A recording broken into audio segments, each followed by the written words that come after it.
it's Carolyn and Michelle, aka LA Triathlete and Fuel My Run. And we're going off course.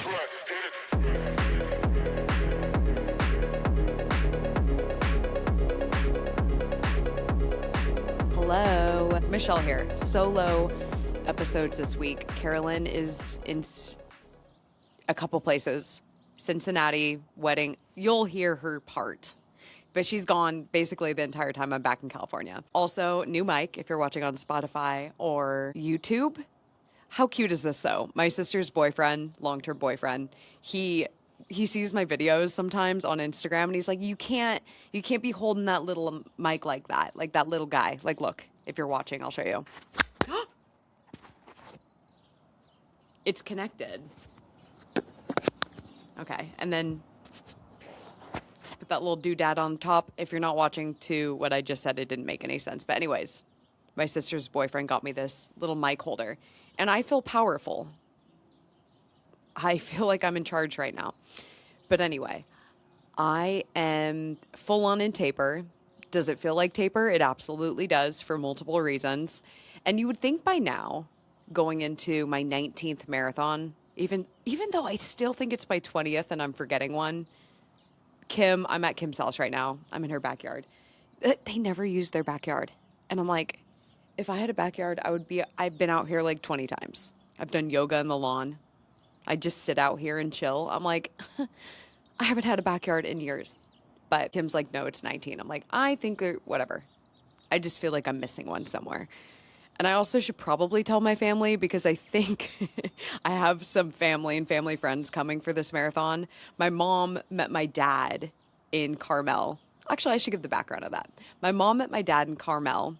They got married and they had me as their child, as that makes a lot of sense because they're my mom and dad. But Carmel, where the Big Sur Marathon ends, Big Sur is a race I'm doing next weekend, they met there. And I was born in Salinas, which is inland of Carmel and Monterey area. And so this is kind of a nostalgic race for me. I have this reoccurring nightmare, and I'm posting a video where I mentioned this briefly on Tuesday. But I have this reoccurring nightmare of driving on the roads that the marathon is actually on. And it's like, the dream is I'm driving on a windy road over a bridge, and it becomes so narrow that it's almost impossible to drive. And then the sides of the bridge goes down. If you're a psychologist, you're probably like, oh, this bitch is dealing with XYZ. But I have that dream all the time, and then I lose control, and then the car like falls off, and then I wake up in a pool of sweat, and I pee myself. No, I'm just kidding. But anyway, I will be running on that road, which I think will be really interesting to see if it unlocks something in my brain, because I lived in that area up until 7th grade. Yeah. I moved to Chico to start 7th grade, but through 6th grade, I was in Salinas, and, you know, we're always in Monterey, always in that area. So it will be interesting to see what I remember, because it's kind of if you're from that area, you know, and if you're not from that area, maybe you don't know, but you don't really go there unless you have a destination to do so. Or, I mean, Pebble Beach is there, but like, I don't know. I feel like it's a very small percentage of people who go there to golf. I feel like you need an invite or something. I don't know. Don't ask me, but I'm excited. Part of me feels like I need to live there again in my life. I'm planning on moving back to California, probably Long Beach, but my internal gut is telling me to move up north, more to the Bay. Like, something inside of me has been telling me that for the last 5 years, probably longer than 5 years, and I just haven't listened to it. And instead have been traveling all over the world. By the world, I mean Canada and the US. And yes, Big Sur is next week, and the tapers have got me. And I wrote down a few examples of things that you think I would know by now. Circling back to after 19, 18, whatever, however many marathons and races plus, I still do this shit. So I ended up having to take 2 days off last week. And one of the days I was actually really mad about, because I was planning on waking up, trying on my race day outfit, my new carbon shoes, like testing everything out. And of course, I go to bed at 2 a.m. because I just couldn't sleep and did not take a melatonin. That was my fault. 4 a.m., I woke up like straight to cramps. the worst cramps in the world. I always have really bad cramps the first day of my period. First day of my period sucks. And there's a lot of people that are like, the first day of your period is actually way better. I'm like, not for me. I don't know why we have to fight on something that no one knows about.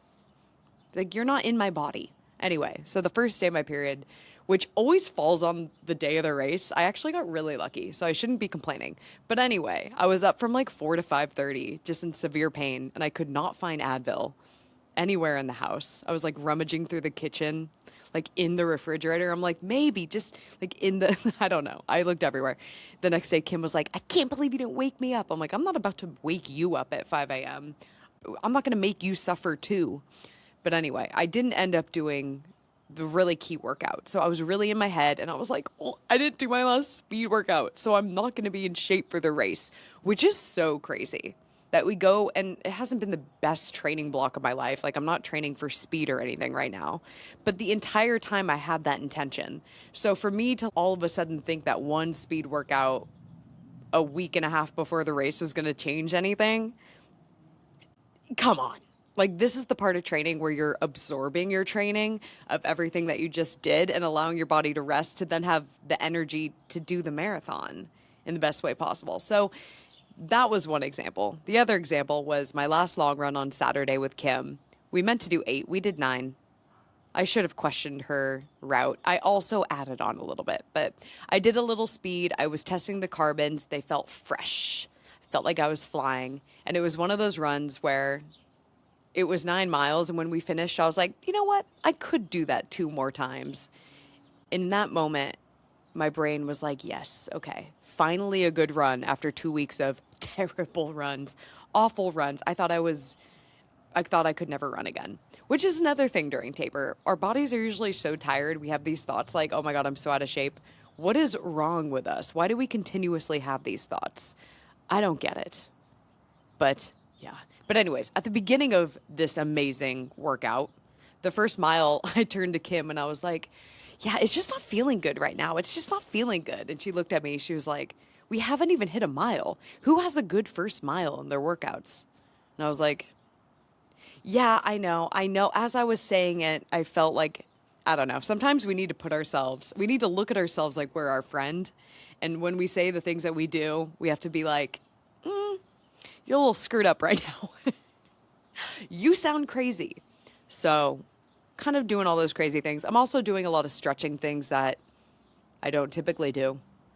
But I mean, that's all good stuff, you know? Like, I'm doing these like calf stretches randomly. I'm like, I need this. Kim has the compression boots from Costco, which apparently are like the Nordic. What's the brand of the ones that everyone raves about? I don't know. She has the Costco ones, which are apparently just as good. And I was wearing them yesterday, just living my best life. I should put them on right now. I don't know how to sit in them. I was sitting down. I was like essentially in the splits. Not really, because I can't do that right now. But my legs were like very V-shaped. And I was like, I don't think I've seen anyone in a V-shaped position on the ground wearing these boots. Like, everyone's just with their legs straight forward.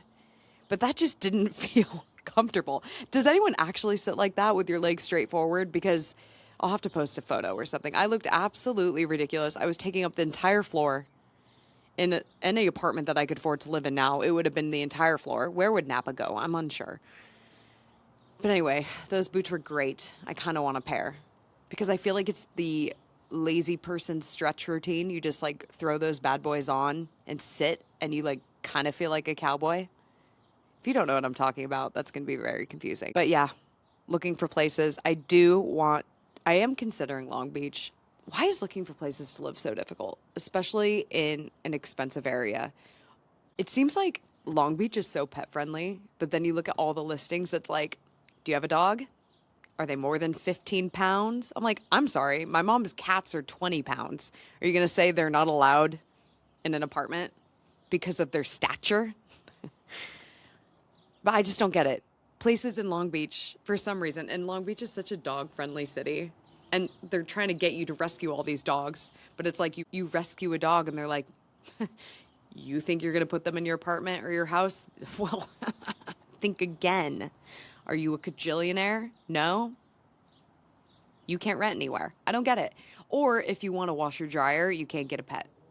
I'm sorry, people with pets have to do their laundry too. I don't understand this. So I'm trying to find this, like, I just heard a sound. I feel like the neighbor's listening to me. Do I care? No. I'm trying to find this magical place that doesn't exist where I can do my laundry and have a place where Napa can take a nap. That's not in an insane place of town. You know what I mean? I want it to be like somewhat walkable or close enough to where I can like run with Napa. I don't know. Guys, it's a thing. I also am working on a project right now, and I feel like I kind of want to talk about it, at least on the podcast, because this has been a goal of mine since 2020. And if you have been sitting on something that you want to do, I don't know. I hear people talk about this, and in the back of my mind, I'm like, yeah. But I've gone through so much depression in the last like handful of years that anytime I have an idea or I want to set a new goal, something just kind of knocks me down, which I know is an excuse, but also it's a reality of what has happened, which is the reality. And something has just kind of gotten in the way that has deterred me emotionally and made it so I just like, instead scroll on social media or, I don't know, bury myself in other work that I don't need to be doing, which is really hard when you work for yourself because technically you could work forever. You know, I could always be finding other clients. I could always be trying to like do something else. But if I've done my job for the day of what I've allocated to do, I should be able to also do my passions. And I feel like I've always kind of made up excuses and just have not been in the right mindset. But whenever I get out of that depressive mindset, I feel like it's really important to stay on that positive track. Does that make sense? Maybe you've experienced that too, where you're just like out of the darkness and all of a sudden you can just focus and be like, wow, okay, no, I can do this. I can do this. So I'm trying to keep this positive momentum going. And I'm trying to speak to people who are also trying to do things, I don't know, I just want to be inspired. I think when you're not around people that inspire you, or you don't talk to a lot of people that are inspirational, it can get hard to get momentum. It's easy just to not do things. Being really vague. But anyway, since 2020, I had the idea, and a friend helped me brainstorm this too, of really kind of capturing the essence of a city, specifically Long Beach. And I wanted to do this for the Long Beach Marathon in 2020, where you capture like, you know, Fuel My Run, my Instagram name. I wanted to capture all the places to go, all the cool restaurants of Long Beach, because Long Beach has a ton of places where you can eat, and I think a lot of people don't know about them, especially when you go into a new city for a race. It's really easy you go on the race website, maybe now you can go on TikTok, which is super helpful, but it's kind of difficult to know exactly where to go, and you'd look to make a reservation at really popular spots, maybe around the hotel that you're at or whatever, and you're not really considering other places. You also travel to a city, and sometimes you don't get the full essence of the city. And I feel bad because when Kim visited me in Montreal, I feel like I didn't give her the best like experience because I also didn't fully know it. And so I want people coming to the Long Beach Marathon or a marathon, like getting ready to feel like a local. I want them to arrive and I want them to like know the locals. I want them to know the art, the history, the everything about it. I want them to be excited. I want them to look at Long Beach as a bucket list race if they haven't done it. And so I want to create, because I love video, I want to combine all of my interests. I love connecting with people. I want to interview locals. I want to interview people in run clubs. I want to interview the legacy runners that have run the race every year since the start. Like, why do you do this? And I want to let these people be the representation of Long Beach. You know, there's so many cool people here. And like business owners, one of my friends, I used to serve with her at Open Sesame. She owns Salud Juice, which is the coolest juice bar.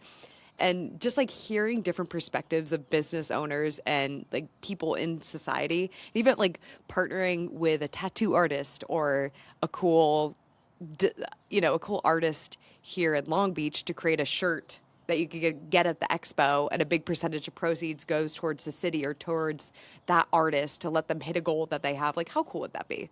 Also, to get like a dope race shirt, I understand they probably have a race shirt going, but like if you could spend $20 at the expo and get the dopest t-shirt ever that you'd want to wear all the time, wouldn't you do it? We're all looking to spend money at the expo.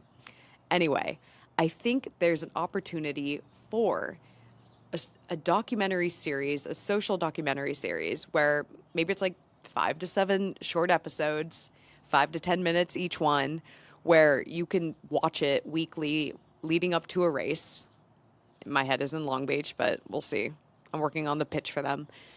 I just want something where people look forward to watching it, you know? I want someone to be like, oh my God, they come to Long Beach, they're like, did you know that the Queen Mary, blah, blah, blah, blah, blah. It's like you have all these facts and you feel like you know it.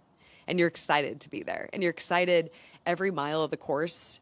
Maybe not every mile, because like who can retain that information, let's be honest. But during the course, instead of just knowing how the course goes, you kind of know what you're seeing too. Like maybe a fact about the pier, a fact about the school, you know, one hill, maybe it's notorious for whatever reason.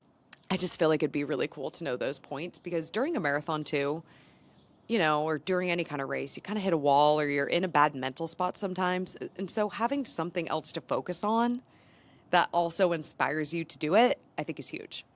So that's something I want to work on. I just kind of reached out to a couple people and I'm realizing I can't do everything on my own.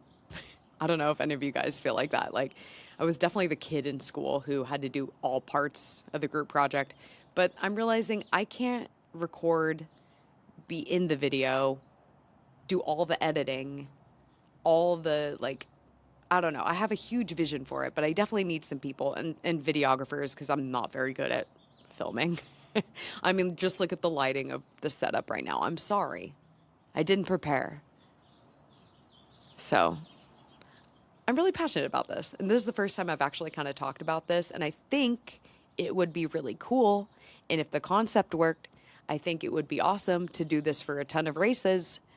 And that was my original goal in 2020, was to kind of build this business, working with races to really create material. I guess you can look at it as marketing material, but it's more just content for them that really connects runners to the race. And they can use it for years to come, you know? It's a little mini documentary series that really hypes up the city. I want to go to a bar like Mulaney's, the old running club I used to run with, AREC. They do runs on Wednesdays. They end at the bar Mulaney's. I don't know if they still do that. I hope they do. Like, I want to go to the pub, drink a beer with one of the runners, and ask them what Long Beach means to them. But also just, like, not corny. You know what I mean? But I want it to be very, I don't know, like you're talking to a friend kind of vibe. Like, I want these people to feel like they can talk to me down to earth in a way that, I don't know, comes off as natural. I want to do cool stuff around the city. I want to find a really cool tattoo artist. I want to get a tat. I need to stop calling it tat. I feel like only people without tattoos call them tats. But alas, here I am, getting a tat. But anyway, that is my vision. I'm really excited about this. And if I can have this as a passion project that hopefully turns into maybe a business that I could actually focus on and be excited about. And just, I don't know, doing research excites me, you know, learning about something new. And I think having others learn about a city that I also love and I've lived here for so long, there's just so much more to the race that I think people don't get. I don't know. So yeah, if you know anyone who works for the Long Beach Marathon, I'm eventually going to have to reach out to them. So get them excited about this idea.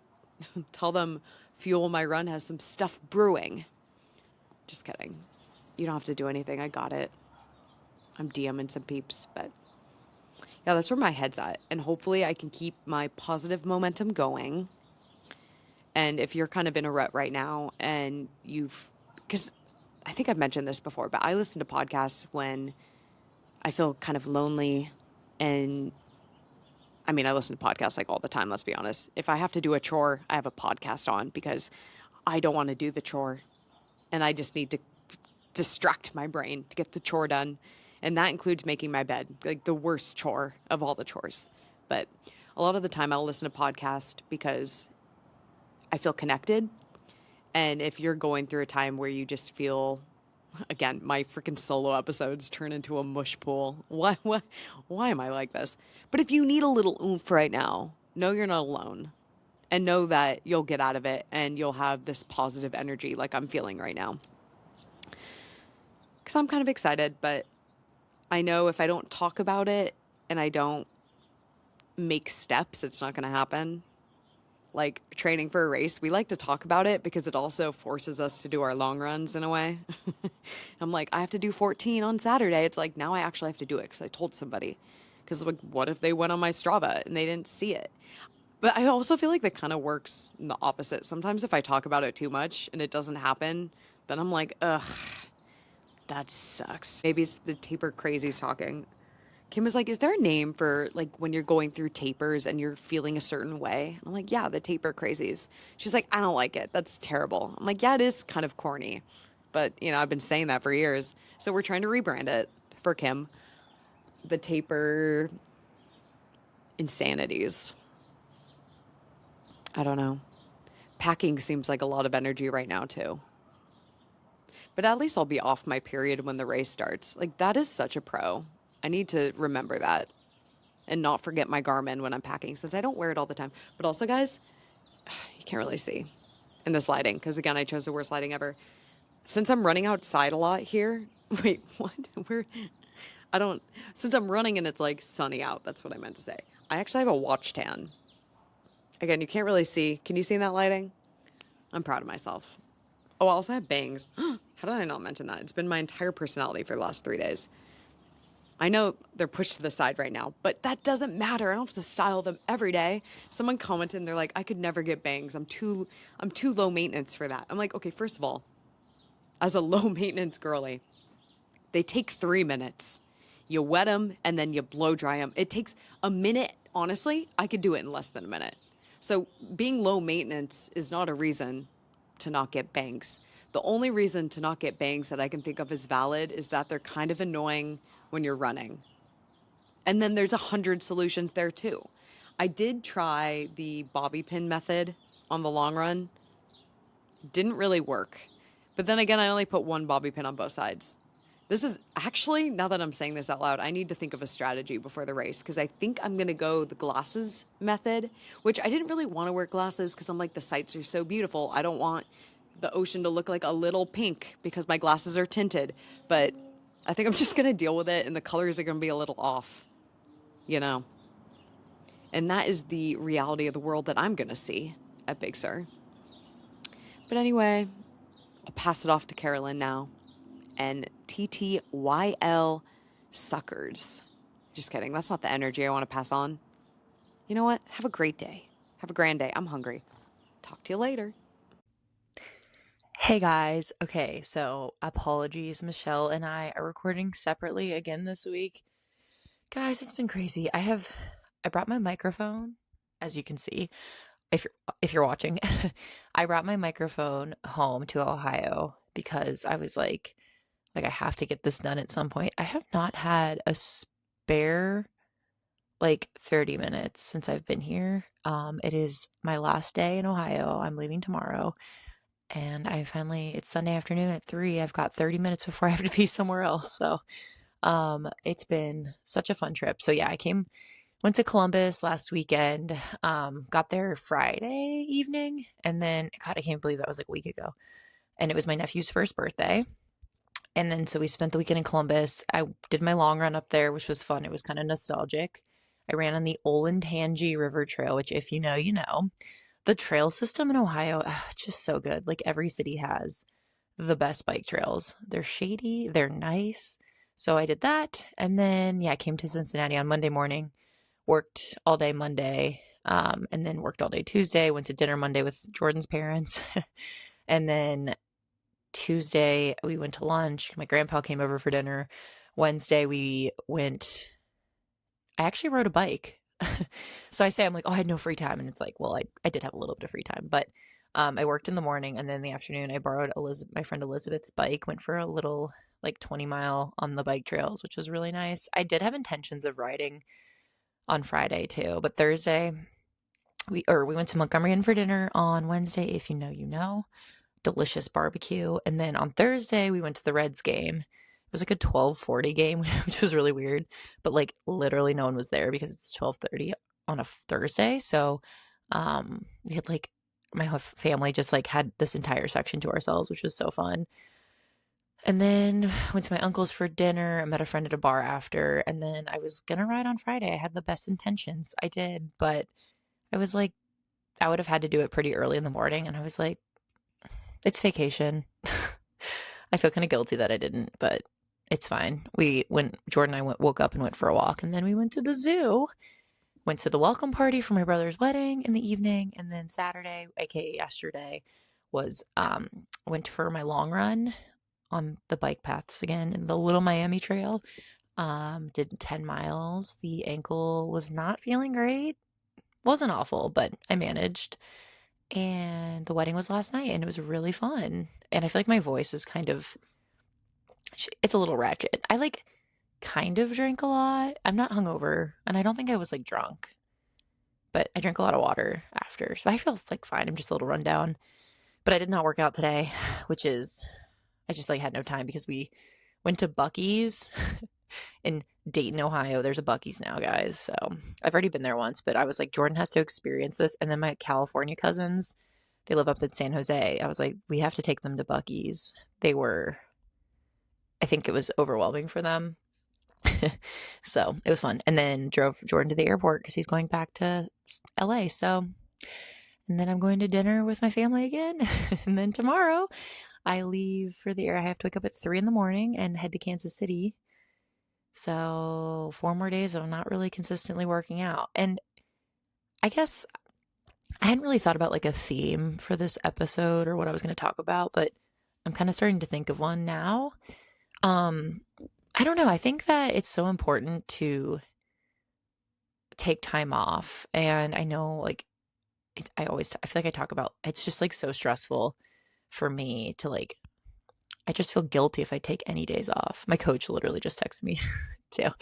So I have to tell him like, hey, I like can't like so when I'm in Kansas City, yeah, like I fly super early in the morning tomorrow and I'm there till Thursday. I fly out really late, like I get home at like 11 p.m., which sucks. um I'll probably run a couple mornings when I'm there. Maybe hit the gym on the other morning. I also know that like the Lifetime Fitness is there. You can like pay for a day pass, which I've done before, but it's like $50 literally to just like swim. And it's like, do I really need to pay $50 to swim, or can I just like wait till I get home? Because on Saturday I have plans with some girlfriends, so I like don't even think like I get back Friday or Thursday night and I'm like, okay, like I can probably get a swim in Friday, maybe like a ride. But then like if I'm doing this thing on Saturday, I won't be like riding then. It's just like, you know what? It's okay, guys, to take time off. And like, obviously, if you're training for a big race and it's like coming up kind of soon, maybe not to not take 2 weeks off, but like, I don't know, like my next big, like I have a half marathon in a couple weeks, which I've been running consistently, but like my next half Ironman is until July and it's only April. So it's just like, okay, sometimes it's so nice to just give your body a break. I feel like I see so much, and I've talked about this on the podcast with Michelle before, but there's just so much like toxic motivation on the internet. I don't know if that's the right word, but I just see so many people that post stuff about like their training and how crazy it is even when they're on vacation. And like, people like bring their like trainer and their bike on their vacations or like on work trips. And it's like, I don't know. In some circumstances, I could see that if you're like a pro and it's, you're gonna win money and stuff like that. Like I get it, but it's just also kind of like it's okay. Don't feel guilty about taking time off. And maybe I'm also just trying to convince myself right now that it's okay. So yeah, that's the tea for the week. It's been so fun. I love coming back to Ohio when it's not the winter. The weather has been wonderful. It is really cold today, like 50s, but the whole week it was like hot. It did not thunderstorm either, guys. I love thunderstorms. It was like potentially going to storm yesterday, and then as time went on, like the severe weather threat like got lower and lower, and literally like now it's nothing. And then Kansas City also isn't going to storm, and I'm like, what is going on? Like I'm in literally spending 2 weeks in the Midwest, and there's not going to be one thunderstorm in the spring. Like it is tornado season. Like what's going on? So anyway, but yeah, it's been fun. It's been a good trip. Work trip should be, I don't know. I'm like dreading it because I'm just tired, but they're always fun. I really like my team at work, so I think it'll be good. Also they like kind of told us last minute that they wanted us to be business casual every day, which I don't really know what that means. And I thought like for all these other work trips I've been on, I just wear like nice shirts with like jeans. Like I always dress like cute. And then I like looked at my like teams and they're like, it's business casual except Tuesday you can wear jeans. And I was like, oh, well, I'm currently not at home. I'm in Ohio and I've already packed my clothes for the work trip. So I'll update you guys on that if that's okay. if I get in trouble. They're like black jeans, it's fine. Like what do you guys think business casual is? It's like everything I have is like my work clothes are cute. It's fine. I'll be fine. Um trying to think of what else. Oh, the pool that I swim at, the Rose Bowl. I think I've talked about this on the podcast, but that's the pool where they're having diving for the Olympics. Maybe I talked about this in the last episode. I don't know, but it's closed this week because the Olympics committee has to go in and like inspect it or something. And I was like, what a great time for them to close the pool when I'm not there. Anyway, so yeah, I guess this like my half of this episode is just updates on my life. Nothing that exciting going on though. It's always just so much more fun doing these with Michelle. I hate when we have to do solo episodes, but there was like literally no time for this sync up. And she's, in Long Beach and she's racing next weekend. So that's very exciting. And the Boston Marathon is tomorrow. And for my cyclist, Sea Otter was this weekend, which was, I always get FOMO, but I've like never had a gravel bike before. So I was like, oh, it like wouldn't make sense for me to do Sea Otter, but then everybody's up there. I'm like, okay, it's not that far from me either. It's like 4 hours away. Also, I think I talked about this too in the last episode, but like I got the gravel bike from Canyon, and then like something was kind of wrong with it. It's like not a big deal, but just like something needs to be replaced. So they sent me a piece that came this week while I'm out of town, and so I needed to like try to do some more gravel rides because I don't know if I mentioned this before in the last episode, but I'm potentially doing Unbound, which if you don't know, it's like a big gravel race in Kansas. My guy at Garmin like hooked me up, and so I feel kind of bad because he got me an entry, and I'm like, I'm so tired right now. I'm like the thought of having to like travel again just for like 2 days to do something that's potentially very scary for me because I don't even know if I'm good at gravel or like gravel. I did talk about this, I think. So I signed up for the 50-mile race, but anyway, I'm like, do I just not go? I haven't like everything I booked is fully refundable. Anyway, let me know what you guys think.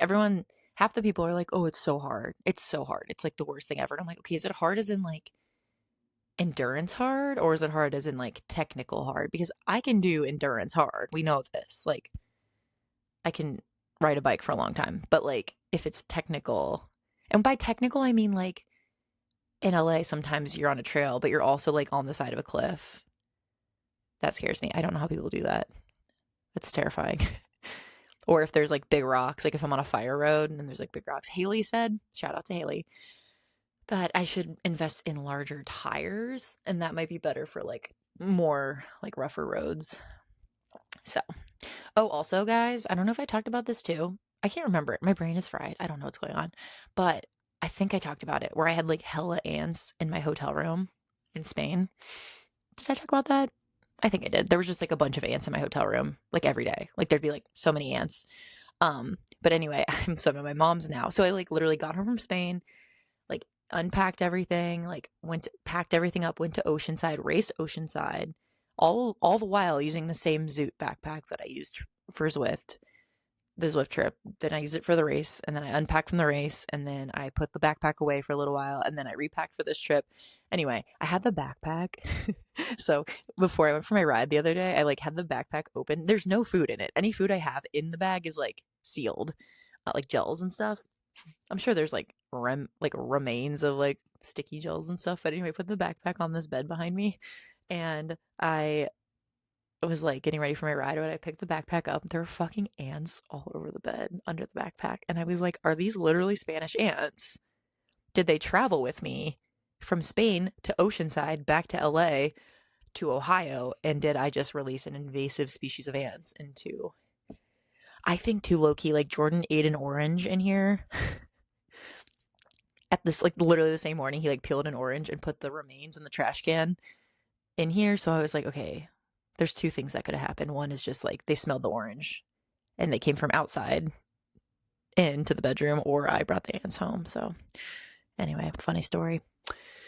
But yeah, I can't really think if I have anything else to say. This is a very, very short little update. I'm glad I was able to find some time to talk to you guys.